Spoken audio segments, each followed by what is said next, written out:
Can Lebanon reform itself? France's president returning to Beirut for the second time since last month's warehouse explosion at the port that left 183 dead, thousands wounded, and an already reeling nation literally shell-shocked. Ahead of Emmanuel Macron's visit, his foreign minister had warned that the Lebanese state risked becoming extinct. So despite international pressure and the protests that started at home last year against the unaccountability of the country's confessional power-sharing system, say protesters, can the old guard still hang on? We'll be asking about the naming of a new prime minister, the professed openness to reform by the likes of Hezbollah and the country's veteran president, Michel Aoun. And we'll react to France 24's exclusive report on the upheaval, not just in the capital, but in the Shia south, far from the immediate impact of the August 4th blast, but where locals fully share that sense that Lebanon's fate now hangs in the balance. Today in the France 24 debate, we are asking if Lebanon can reform itself. Joining us from Beirut, France 24 correspondent Leila Molana Allen is with us from the port. Thanks for joining us. Hi, Francois. Pro-reform activist Sarah El Yafi is also in the Lebanese capital. Welcome to the show. Thank you very much. Here in the studio, we're joined by Ali Haddad, president of the Rally for Lebanon movement of President Michel Aoun. Welcome. Thank you very much. And just back from Beirut, France 24 senior correspondent Bilal Tarabai. Bilal, we're going to show your report in a moment. And just before we do, again, I guess what we're about to see boils down to a simple question for many young Lebanese: should I stay or should I go? Good evening, Francois. That's exactly how I would have put this question. I mean, should I stay or should I go? This documentary is focused on Lebanese youth. Why? Because firstly, they are the main victims, among the main victims of the 4th of August double explosion in Beirut, because two of the destroyed neighborhoods were Gemaizeh and Macrons. These neighborhoods were not only the ones where the youth would party, but they are also the ones where youth would organize events ahead of the Lebanese society, ahead of Lebanese government rules, and even events forbidden by the Lebanese authority. I'm just going to give you one quick example. In 2017, they've organized the first Pride, LGBTQ Pride in the Arab world, although it was forbidden by the government in the very neighborhood of Macrons. Second of all, the Lebanese youth is the main victim of the inability of the political system in Lebanon to guarantee them any kind of future. I'm talking about stability, I'm talking about security, and I'm talking about basic social justice. Yeah, some of those people born after this, the current system was agreed upon at the end of Lebanon's civil war.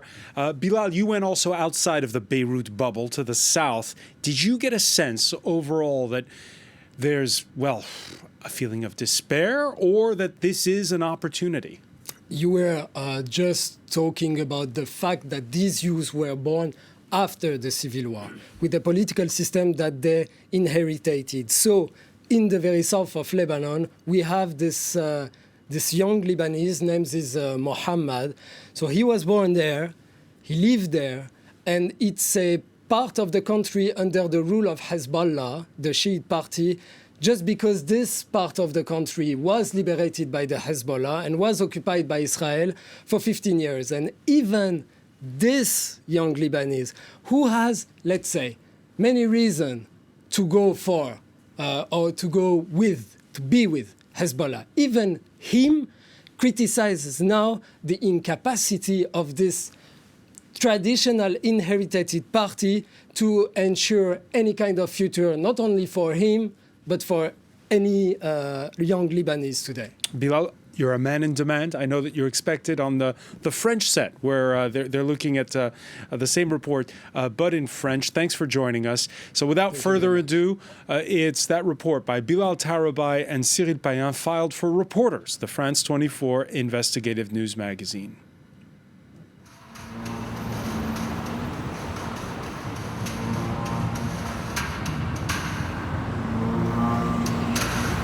First time since 2 weeks. Destroyed. Beirut, the Mar Michael neighborhood, 2 weeks after the explosion. For years, Nero was a bartender here. His entire life concentrated on these streets, symbols of the Lebanese capital's vibrant nightlife.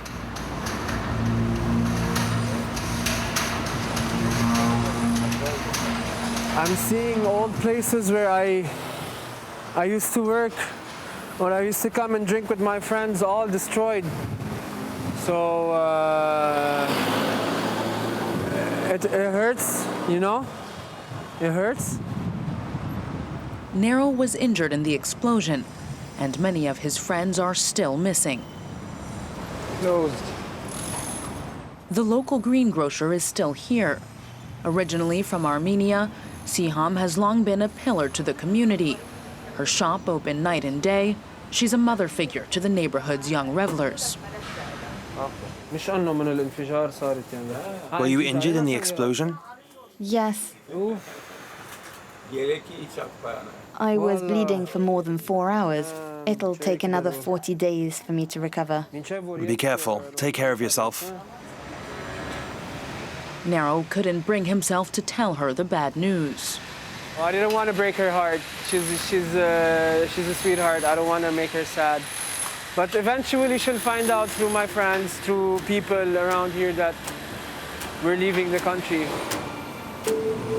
Desperate to keep the painful memory in the past, Nero will leave everything he's known behind to start over elsewhere. So begins his giant leap into the unknown. Yumna, by contrast, has decided to stay. Go towards the gas station over there. Oh, I know where it is. Go directly there. Like many volunteers in Beirut, and in the total absence of government support, the 26-year-old offers door-to-door assistance to victims of the explosion.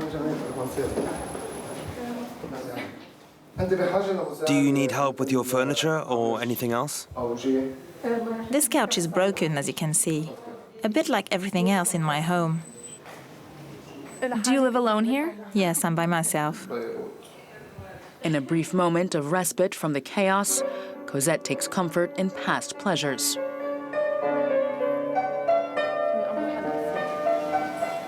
But the dire need for help doesn't stop there. Yumna knows all too well just how multi-dimensional this crisis is.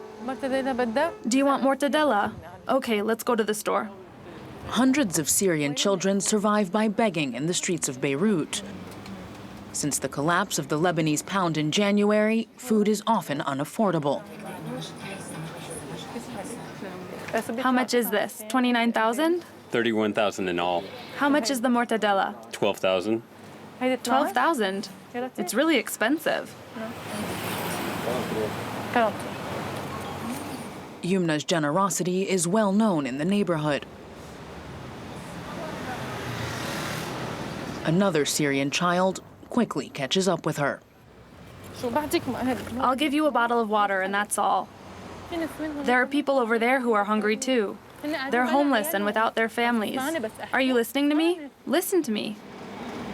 Look, they're all alone. Make yourself useful. Go give them water. These Kenyan women have been camping outside their consulate for several days. They only have one option left: to leave the country at any cost. 500,000 foreign domestic workers chosen in catalogs live in Lebanon. Tens of thousands of them are now out of work. We ask the government of Kenya, to ban any Kenya to enter in Lebanon.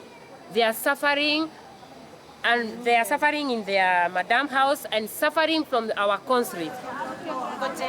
We don't need the explosion to know this kind of problem in Lebanon. We had this from before. They're just one subset of post-explosion suffering in Lebanon, a crisis within a crisis with no end in sight. Mohammed draws a similar conclusion. Lebanon is stuck in a spiral of despair with little prospect for change. Mohammed was born into a well-respected Shiite family. He takes us to his home in the Shia heartland of southern Lebanon. Hezbollah controls the region, a state within a state, under the influence of Iran. In criticizing the self-proclaimed Party of God, he is conscious of the enormous risk he takes. These guys don't do anything. They keep people impoverished, so they're easier to manipulate. I see myself as a child of Lebanon.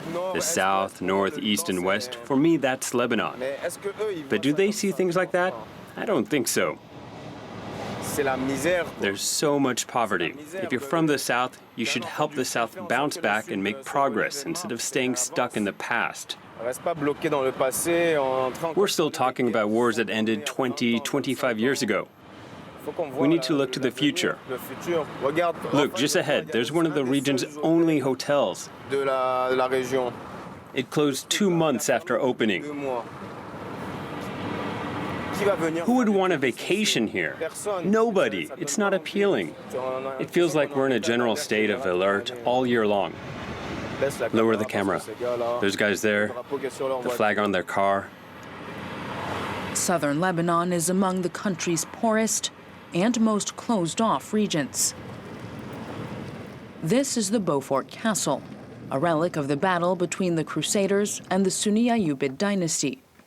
But the remains of its outer walls now overlook Lebanon's modern-day enemy, Israel. An Israeli helicopter just crossed into Lebanese territory. It's unbelievable that they violate a country's airspace like that with total impunity. No problem. Everything's okay. We ever have to confront the enemy in order to be strong. We have to be eating properly. How are you going to fight a war if you're hungry? That's what they don't understand. They're always talking about war and resistance, but how can you fight if your stomach is empty? Mohammed's mother lives in Nabatiyeh, one of Hezbollah's historic strongholds. The Israeli army occupied her home for more than 15 years. Mohammed was injured twice this year, each time as a frontline participant in the Thara, the pro-democracy uprising in Lebanon that started in October of 2019.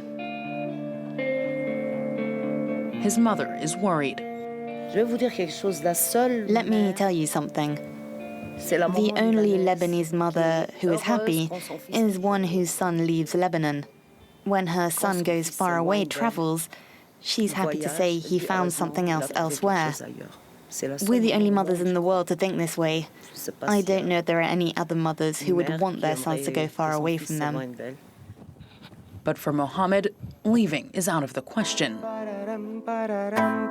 The battle must be fought here in Lebanon. Oh, superiority do not exist. Those inventions of one from your power one, you won't get the majority. Because we know your intention of corruption in our poor Lebanon. Now you won't get no redemption, and now we screw. Yumna too attended all of the demonstrations from the very start of the revolution.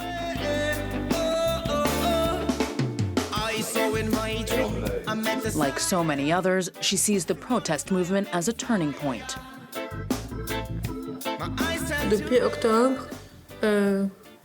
Since October, it turns out only a minority of young people are truly apolitical. You could really tell that many political parties were exploiting the revolution, which automatically turned me off to being a part of it. I don't know if that's a good thing or not.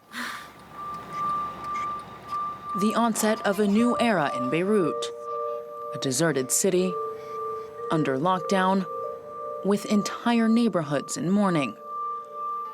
Daily life is increasingly difficult.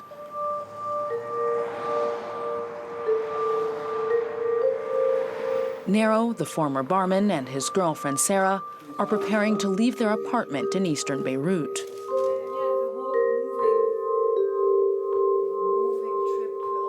It is an adventure to wake up in Beirut every day, every morning. Because you have to put up with the things happening in Beirut. From revolutions to traffic to road rage. Nero will soon leave for Armenia, the country of his ancestors. Though he's never been, he hopes to obtain Armenian citizenship. Sarah will stay in Beirut. though their dream is to eventually be together again in France. We're seeing that long-term planning, visualizing yourself in the future is really compromised. Start something abroad for our future or for us. It's better to sacrifice 1-2 years now than sacrifice 10, 15 years and not sure that the country will allow us to actually build something if we want to. More than 50,000 young Lebanese citizens made the choice to leave the country in recent months. The explosion on August 4th only amplified the exodus. In Beirut, light again illuminates the night sky as electricity slowly returns to some parts of the capital.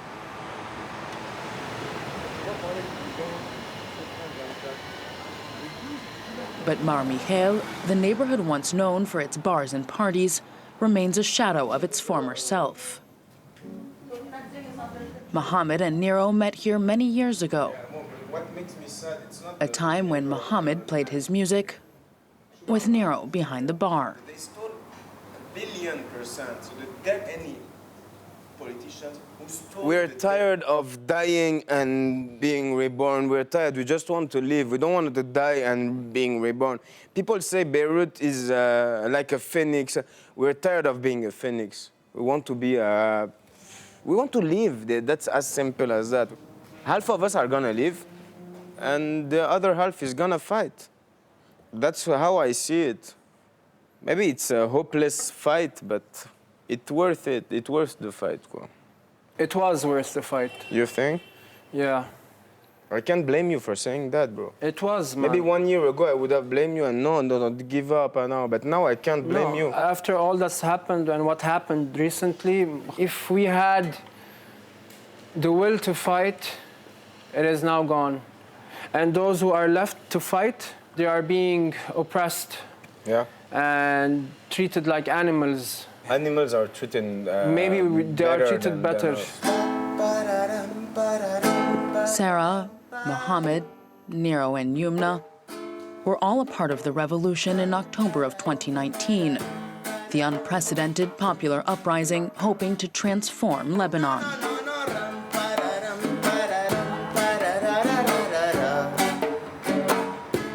But as time passes, the crisis deepens, to the apparent indifference of the political class, as the country's once tirelessly hopeful youth loses steam.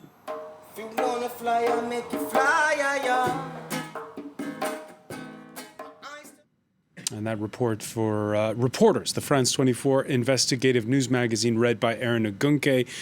We're in the company of Eli Haddad, president of the Rally for Lebanon movement of President Michel Aoun, and from Beirut, correspondent Leila Malana Allen, and activist Sarah El Yafi. Sarah, let me begin with you. You heard that. You heard one of the young people saying there, half of us are going to leave and the other half are going to fight. Which do you feel like doing? I'm not leaving anywhere. I am not leaving anywhere. People can see the end of a nation, that perhaps a nation just died. Exactly. We are coming forth as through the birth of a nation, finally.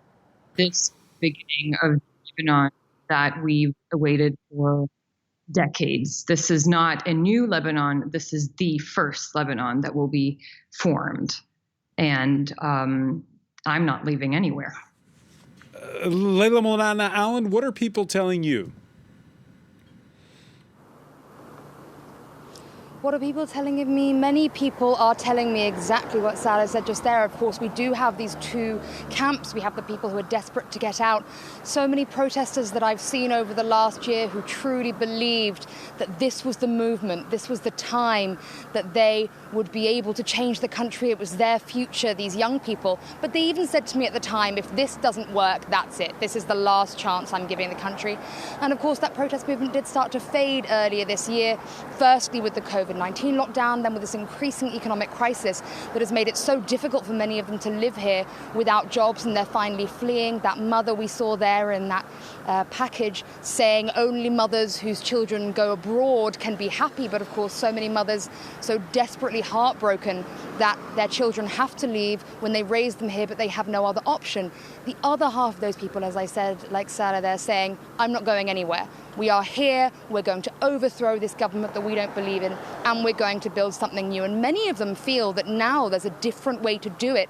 Now it's not about protest anymore. We've seen over the last few weeks on the street volunteers everywhere, 20-somethings coming together, clearing the streets of Beirut, engineering students, architect students, going around the homes of people to survey the damage and try and plan how to fundraise and rebuild those homes. Young people doing first aid, getting their friends who live abroad to send suitcases of physical aid here so that they can start patching people up, food aid to people. This really is a huge volunteer movement, and those groups are the groups that were formed during the protest movement, which are now being used for Beirut relief aid, and that's spreading across the country as well. So people, many of them who are saying they stay, as Sarah said there, they want to build a new Lebanon, and they believe this is the way to do it, and they are doing what a government should be doing.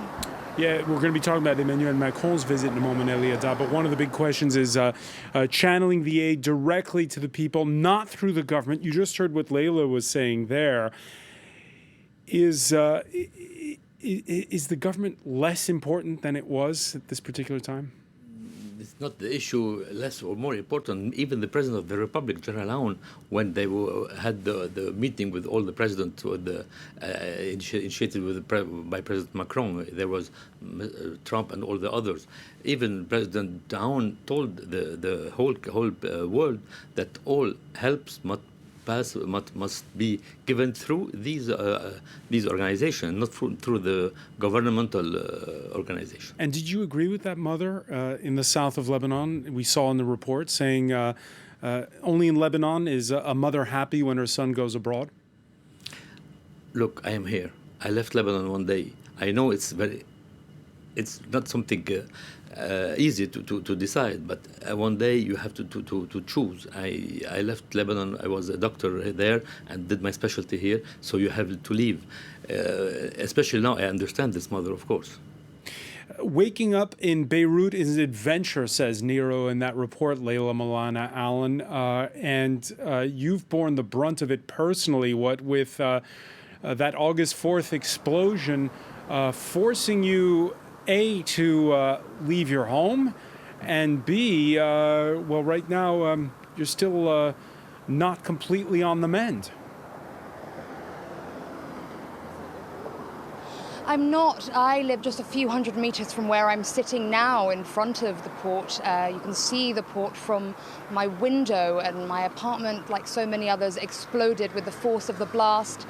And as a result, I've been left with lung damage from the debris. They don't yet know how far that will recover. Both my feet were also cut apart, and in the left one I had 2 tendons severed. And in the aftermath, the wonderful doctors who stitched me up at about 3 a.m. when I was finally able to find a hospital where there was space, they were covered in blood. The bed was covered in blood. They had nothing left. They had no antibiotics left. They had no tetanus shots left. They sewed me up, but they missed this damage, of course, because they were so tired. So that was only discovered a week ago, and I then had to go back into surgery for that. So I'm currently in a cast, which will be for another 10 days or so, and then physiotherapy. They don't know how long it will take me to walk again and whether I will walk again in the same way. So that is potentially a life-changing injury, and at the same time I don't have a home anymore. But I am one of the lucky ones. Of the up to 7,000 injured, I've been talking to doctors, visiting patients. Around 1,500 of the patients do have life-changing injuries, but so much more serious than mine. We're talking about brain damage, skulls that shattered from the pressure and damaged the brains inside, people losing eyes from that shattered bone inside, people losing limbs. They will never be able to walk again or use their arms and hands again. And these are people, again, who've also lost their homes. So once they're released from hospital, they'll then have to, if they can, figure out where to live. Families that no longer have breadwinners because the breadwinners have sustained lifelong damage. So although, of course, many still mourning, as we all are, there are around 200 people who died. We still don't know the exact number, dozens of people still missing. It is those lifelong injuries in a situation in which people were already on the breadline with so many job losses and this horrific economic crisis that's reduced the currency here by 80% of its value and sent the price of items soaring at the same time, because Lebanon imports around 80% of its goods, or did from the port behind me, and is starting to be able to again, those people are going to be left with the memory, with the impact of this on their lives forever. Sarah Eliafi, on the front page of the Washington Post this Monday is a story where they say they've seen documents that suggest that authorities knew the ammonium nitrate that was stored in that now infamous warehouse number 12 was there obviously for a long time. But a week before, they were more concerned with theft of those dangerous chemicals than with the immediate risk of storing it there. Plus, the story talks about the fireworks stored nearby. And there's that question. Is this incompetence? Is this somebody with malevolent intent? How do you come to grips with what happened?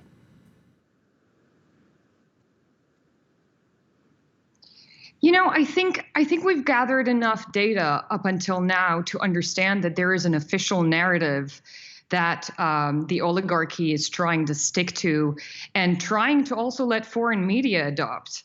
There is an official narrative that is trying to officiate the idea that this was all an accident, and also that this ship was supposed to actually land in Mozambique, but due to a technical fault, it ended up in Beirut. All of which is complete lies that have been completely debunked by the actual captain of the ship, who he himself, Boris Prokoshev, said that the ammonium nitrate that was carried on that ship, and the ship was actually meant to do a stop in Beirut, and there were no technical faults. So that already shows you that the official narrative is trying to take the truth somewhere else. And also, I think if you ask a 10-year-old at this point, he or she will probably understand that the ammonium nitrate was always destined for Beirut, that there was at least one decision maker, and at most all of the decision makers who had a say in all of this operation, who were overseeing this cataclysmic act. And the purpose seems to have been potentially to fuel a type of war machine, which I personally suspect might have been the neighboring war in Syria. And they all knew. They all knew. There is not one single political party that does not have their own pawns in the port of Beirut. And just to go back to the official title of today's episode together, which is it possible to reform in Lebanon?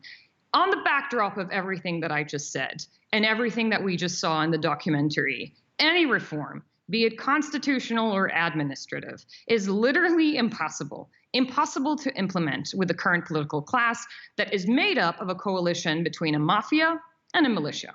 In the first place, any reform to be undertaken in any country under the grip of an armed militia would be hypocritical and unacceptable, especially when we're talking of a constitutional reform, considering that the Constitution is the most sacred cornerstone of any democracy. Imagine undertaking constitutional amendments under the pressure of a militia that works for the account of a foreign power, and that is stated in their actual manifesto. That would be suicidal kamikaze operation. Furthermore, any administrative reform would rely on this oligarchy, this mafia's intention to self-reform. Can you just imagine this for a second? You know, today, the story of the drug superstar, linchpin, Pablo Escobar, the man who became, a multi-billionaire through the production and distribution of cocaine, it's become very known to us all. Can you imagine asking Pablo Escobar to reform? The very raison d'etre of Pablo Escobar is his illegal empire of drugs. His modus operandi is literally murder and theft. That's literally what Lebanon is. What would be in Pablo Escobar to reform? Correspondingly, the very raison d'etre of this entire Lebanese political class is their theft, their clientelism, their corruption, and they admit it.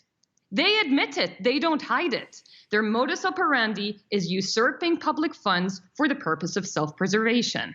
They are here for the purpose of self-enrichment, self-preservation. Every single political party follows the cult of a personality of a leader. One of the oligarchs, there are 7 oligarchs. All 7 oligarchs form one supreme dictatorship. Not one of them is situated on any axis of ideology. It's all the cult of some supreme leader. And you can see the result is how the Lebanese streets and the Lebanese people are getting more and more impoverished by the day, while the politicians' personal family estates continue to literally expand in the midst of the worst economic and financial crisis that the modern world has ever seen. Their financing bank is literally the Lebanese people. Let's listen to Lebanon's president, because on Sunday he said he'd heard the youth and he'd heard the street and proclaimed it was indeed time for change. ولأنني مؤمن أن وحدها الدولة المدنية قادرة على حماية التعددية وصونها وجعلها وحدة حقيقية. أدعو إلى إعلان لبنان دولة مدنية.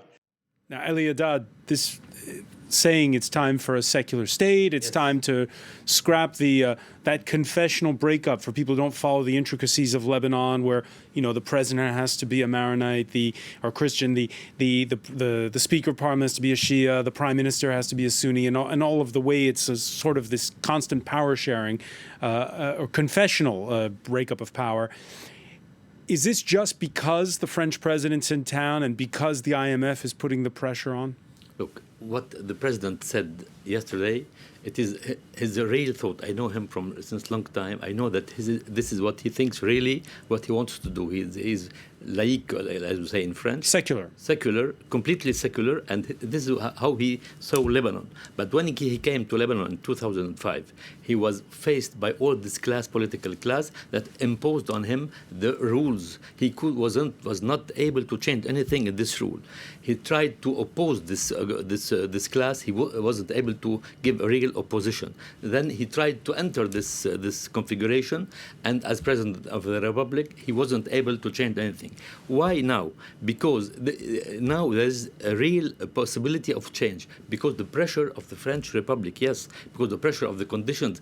You said somewhere with our friend Bilal, is this a catastrophe or an occasion? This what happened? An opportunity. It is surely a catastrophe what happened, but maybe also an occasion to change things, to put pressure on the population and on the political class mainly, and to change the regime, the system. All right, and another point that Sarah Liafi made, which is that normally the definition of a government is it has the monopoly of the use of force. And in the case of Lebanon, you have militias, and one in particular that looms large, Hezbollah.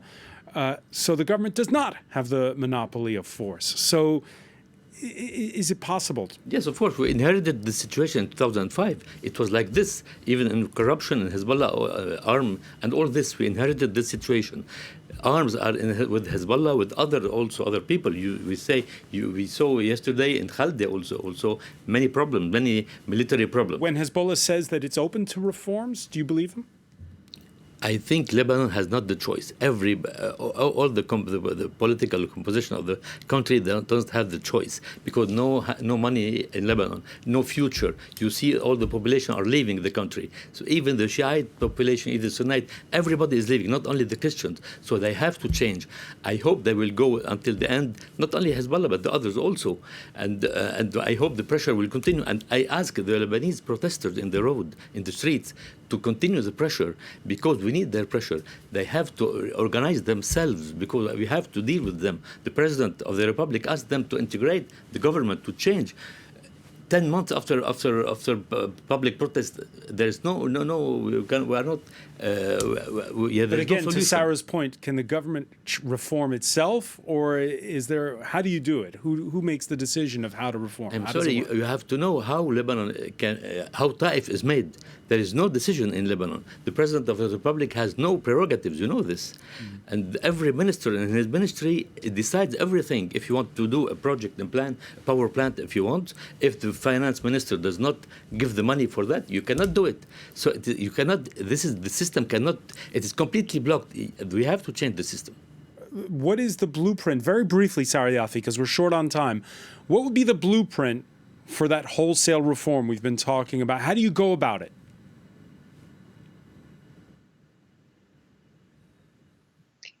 Well, a united opposition front with a specific political program against all of this oligarchy, all of them, the current ruling class has completely lost its legitimacy. We need to go back to the people through legislative elections and reset the clock. Since last elections on May 6, 2018, the country has completely collapsed economically, financially, socially, monetarily, and the country's capital has been decimated. I think it is rather unthinkable that such a series of failures can go unaccounted for and that they continue as if it's business as usual and saying that, oh, they didn't let us and they didn't allow us to do this and that. But in parallel, might I add, this internal change must be accompanied by external pressure against this political class. Unfortunately, the civil society movement in this country is not going to be able to actually face the weapons and the violence and the ammunitions that have been used against them in the streets, even though they're mobilizing completely peacefully. We have to take all of that in consideration. Lebanon today has no interests. We live in a region where there are so many big beasts from Iran, Syria, Russia, Turkey, the United States, and all of them trying to actually act upon the regional conflict. Lebanon has no interest. We are and have always been a vessel only for other countries' interests. The day that Lebanon discovers its own interests and ordains and lives by those policies to safeguard them is the day that our nation will be born. That's the single most important change that must come from within. The Lebanese people must maintain pressure against this entire political class, and for the purpose of, which is the purpose of this revolution. I believe in the coming weeks and the coming few months, we will witness an upsurge of this economic crisis. And we are going to eventually oust this entire political class from where they're sitting. All of them are going to be ousted. This new prime minister was barely named, and he visited the devastated regions of the capital, and they already wanted to oust him. They told him, you don't represent us. You've been parachuted by this oligarchy that has decimated us. Sarah Liafi, because we're short on time, So, just quick in one sentence, what would you, if there was one piece of advice to give to Emmanuel Macron, the French president who's arriving for the second time this month, what would it be?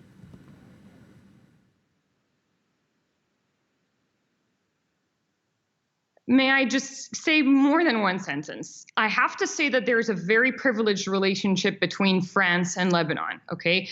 That is rarely shared with any other country. It's a very ancient relationship that dates back hundreds of years, literally since 1250. Okay, the Lebanese have held a place in the French people's hearts for a long time and vice versa. This good relationship actually lasted all the way through to 1920, which was translated in the creation of Greater Lebanon. And we've lived through the French Mandate. And this relationship has always been translated in very good care from the French towards the Lebanese. That tomorrow is the 100-year anniversary of Lebanon. That is why Emmanuel Macron is coming tomorrow. He didn't come today. He didn't come on September 2nd. He chose September 1st because of this excellent relationship between the French people and the Lebanese people. However, today Lebanon is asking for financial help. Okay, France knows that Lebanon is ruled by the most corrupt political class possible. When France asks for reforms, it's basically a condition. But my advice for Emmanuel Macron would be, it's actually asking for reforms and guarantees before dispersing any help is normal, but it cannot be business as usual.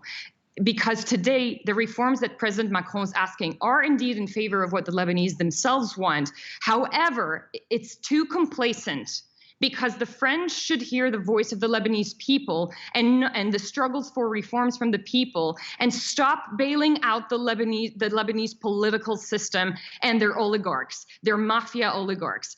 Instead, let's help bail the Lebanese people. The reforms are the ask of the Lebanese people. The reforms are not the ask of the Lebanese oligarchy. Let me just bring in Leila Moulana Allen very briefly. Leila. Let me just bring in Leila Moulana Allen. Leila, just very briefly here, Emmanuel Macron, he's first meeting with the singer Fairouz before meeting any politicians. He's sending a clear message that his first meetings will not be with politicians. What must he do during this visit?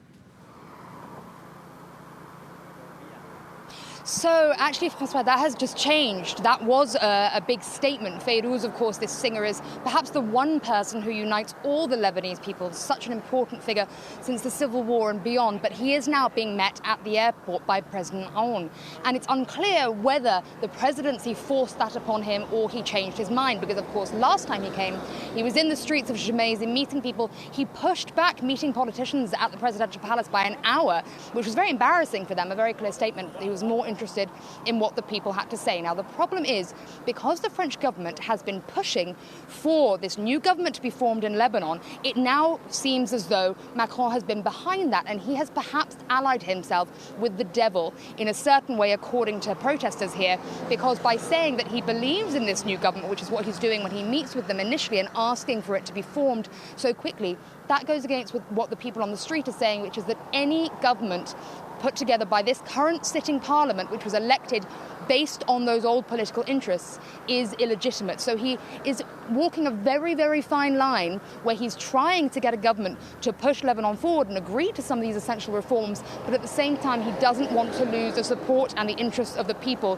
who simply are not willing to work with this government and work under President Michel Aoun, who there are signs up around the town now saying on them, he knew. People here feel he knew about this ammonium nitrate, and they blame him. They say he is responsible for what happened here, and he's the only leader left in government now, of course, since Hassan Diab's government resigned. So that really is that tightrope that Macron is walking there between trying to find a way for Lebanon to have a government, but not one that is simply a carbon copy of the old ones.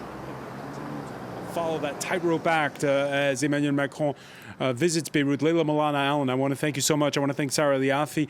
I want to thank as well Eli Haddad for being with us. Stay with us. Media Watch is next.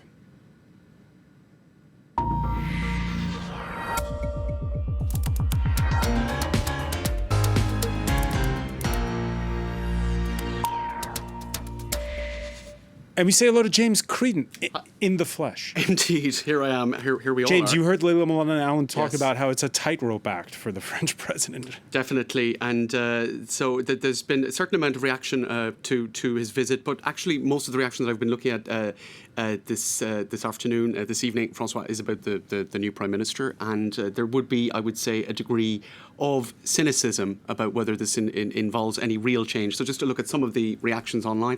Residents in the hard-hit Mar Makhail neighbourhood kick out just appointed Prime Minister designate Mustafa Adib as he tours an area devastated by the blast.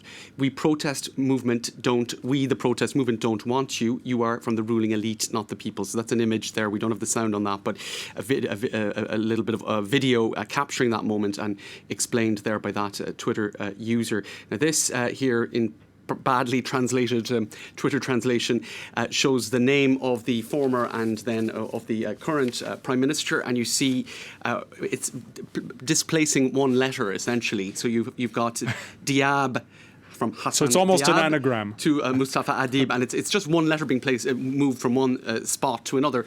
Others finding that somewhat symbolic, Francois, and in other words, nothing much has changed in the eyes of those who view this as somewhat superficial. Here again, you have an image sort of depicting that same idea. The iPhone 6, the iPhone 6S, a little bit of a tweak, a change, but is it really that different? Here is one that I suppose becoming a little bit vulgar, and you can see that letter that has been displaced, or that is different, being depicted as a middle finger, and that also getting a certain amount of sharing online today, and basically summing it up, two sides of the same coin. Now there was an interview given by this analyst at the International Institute for Strategic Studies to Le Monde, saying le système se défend alors même qu'il coule, basically that this is the Lebanese system propping itself up while it is sinking, which is, I suppose, another way of saying the same thing, more broadly speaking. All right, many thanks, James Creed, and much more. We want to thank our panel once again. Thank you for joining us here in the France 24 debate.